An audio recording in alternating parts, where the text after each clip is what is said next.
Aujourd'hui, je vous propose de découvrir le site que j'utilise pour éditer mes patrons de vêtements, mais aussi pour tous les costumes qui ne sont pas historiquement inspirés. Il s'agit de Sewist.com. Je crois que j'ai découvert ça sur Instagram. Je trouve ça absolument génial. Moi qui déteste patronner, je m'en sers tout le temps. Je vous propose de faire une petite démo avec cet exemple très connu de la robe d'Anastasia. Je vais donc aller sur le site internet, il n'y a rien besoin d'installer sur votre ordinateur, je tape Sewist.com et voici la page d'accueil. Je vais donc commencer par choisir le patron de ce que je veux faire, c'est-à-dire une robe. On me demande de choisir l'ajustement global, et là du coup je vais préférer ajuster. Alors ajuster c'est pas moulant non plus, hein, rassurez-vous, il y a quand même assez d'aisance dans le vêtement. On choisit la longueur de la robe, bon bah là c'est une robe de princesse donc évidemment jusqu'au pied. On est sur une emmanchure standard au niveau de l'épaule. L'encolure maintenant, j'ai deux choix pour des encolures carrées, une qui est plutôt proche du cou et une qui est un petit peu plus ouverte. Je vais préférer prendre la deuxième. J'ai pas de col dans cette robe là, mais vous voyez que j'avais plusieurs choix et même la possibilité de mettre une capuche. Il n'y a pas d'ouverture sur le devant, et comme elle a une ceinture au niveau de la taille, un haut ajusté et une jupe princesse, je vais mettre qu'elle a une couture à la taille, je pourrais la cacher facilement. Pour les jupes, j'ai encore énormément de choix. Je vais évidemment partir sur la jupe de base pour les robes de princesse, c'est-à-dire la jupe circulaire, mais éventuellement si j'ai pas beaucoup de tissu, je peux choisir 3/4 ou demi-cercle. Il y aura moins d'ampleur évidemment, mais bon, ça permet d'utiliser moins de tissu. On arrive sur une partie plus technique, donc pour la construction vraiment du haut, vous avez le choix entre des pinces et des découpes princesses. Personnellement, je préfère les découpes princesses, je trouve que c'est plus saillant, c'est plus proche du corps, et en plus, comme il y a 3 petites pièces, c'est plus facile à caler sur votre tissu. Ensuite, on va me demander comment je veux que mes coutures tombent. Bon bah là, je vais au plus simple, hein, j'ai pas de motif particulier à respecter sur cette robe-là, donc je vais tout simplement faire épaule, taille, c'est ce qu'on retrouve le plus souvent. On va me demander la même chose pour le dos, et pour les mêmes raisons, je vais choisir les découpes princesses.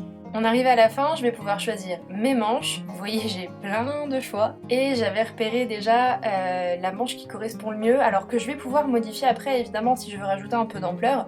Mais au moins, je sais qu'au niveau de la tête de manche, ça tombera très bien avec le reste de ma robe. Et voilà, j'arrive à l'aperçu, donc la dernière étape. La robe est plutôt ressemblante. Il ne manquera plus que la pièce pour la ceinture et gérer la fermeture, donc selon si je veux mettre une fermeture éclair, un laçage, etc. Si jamais il y a quelque chose qui me plaît pas, je peux toujours revenir en arrière pour modifier en fait les options que j'aurais pas forcément choisies judicieusement. Je vais pouvoir choisir maintenant quelle taille je veux mettre, donc soit une taille standard, moi c'est ce que j'utilise pour les costumes que je vais proposer en location, mais pour mes vêtements personnels, j'utilise l'option absolument géniale de pouvoir rentrer directement mes mensurations. Comme moi j'ai pas forcément des mensurations standards, j'utilise ça tout le temps en fait, parce que je suis sûre que j'ai pas besoin de faire de changements sur mon patron, il va tout de suite m'aller. On fait attention à vérifier que les unités sont bien en centimètres. Personnellement, je préfère enlever les marges de couture, je trouve ça plus pratique, en plus ça permet d'avoir un petit peu moins de papier à l'impression parce que forcément les pièces seront un tout petit peu plus petites.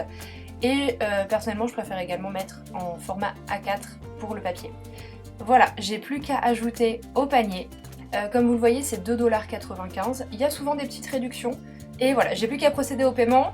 Je vais recevoir un mail qui confirme que ma commande est bien prise en compte. Et en général, il faut une petite demi-heure pour que je reçoive le patron définitif à télécharger. Une fois que j'ai téléchargé mon patron, je vais l'ouvrir dans Aperçu, je vais l'imprimer, je fais bien attention à ce que l'échelle d'impression soit bien en 100% pour que ça modifie rien.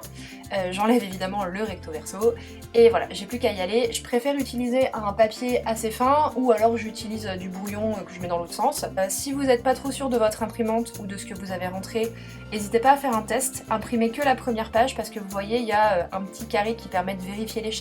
Donc vous imprimez votre première page, vous vérifiez que le carré fait bien 10 cm de côté, et si c'est bon, vous pouvez aller pour imprimer le reste. Après, il vous reste plus qu'à faire un petit puzzle pour remettre bien vos feuilles dans le bon ordre, et mettre du scotch, découper vos pièces, et vous êtes prêts.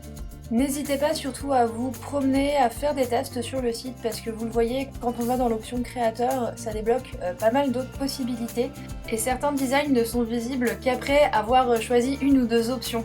Par exemple, pour le col bénitier, il faut commencer par sélectionner en haut l'emmanchure créateur, puis sélectionner sa jupe pour avoir accès aux deux types de col bénitier qui sont disponibles.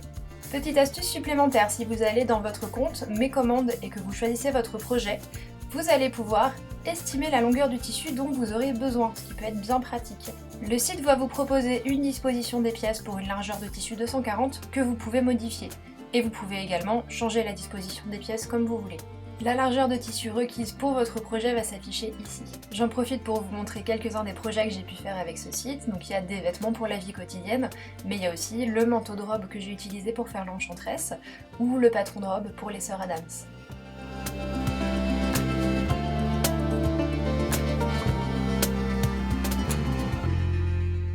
En rentrant les bonnes mensurations, j'ai également pu faire la veste du Père Noël. Voilà, j'espère que cette petite démo vous a intéressé.